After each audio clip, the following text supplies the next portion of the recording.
पूज्य गुरुजी गुरुमावृंद तथा एठारे उपस्थित मोर छोट बड़ भाई और भौणी मैंने आज हूँ पवित्र गुरु दिवस। यही गुरु दिवस में मत कि कहबार सुजोग देथिबारु मु निजकु धन्य मन करुछि। आज हूँ टीचर्स डे अर्थात गुरु दिवस।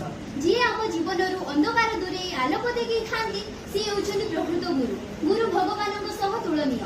गुरु का आशीर्वाद जड़े छात्र आशेष ज्ञान और उच्च सम्मान अधिकारी होता है। साधारणतः आम पितामाता होउछन्ति आमर प्रथम गुरु, किंतु पितामाता पर आम जीवन में आसी थांती शिक्षक वा गुरु।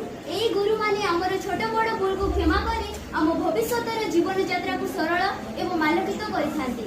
सेई गुरु मानकु सम्मान जणाइबा सहित तांको नासिक्य लाभ पाई आमे प्रतिवर्ष एई दिन गुरु दिवस पालन करताउ। प्रकृत में 1962 मसीह आमर पूर्वतन राष्ट्रपति डॉक्टर सर्वपल्ली राधाकृष्ण जन्म दिवस को गुरु दिवस रूप में पालन करा जाउछि।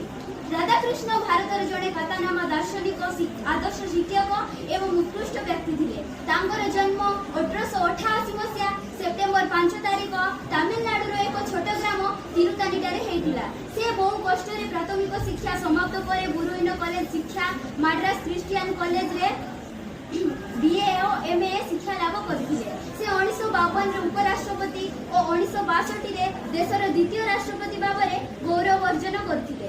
से कहथिले शिक्षक हेउचंती जाति निर्माता। से देशर भविष्यतर वंशधर मानकु गणंती। से समस्तंकर नमस्य और पूज्य।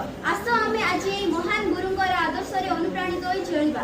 तेणु कहा जायछि गुरु ब्रह्मा गुरु विष्णु गुरुदेव महेश्वर गुरु साक्षात परम ब्रह्म तस्मै श्री गुरुवे नमः। एतिके कहि मु मोर क्षुद्र वक्तव्य शेष करूछि।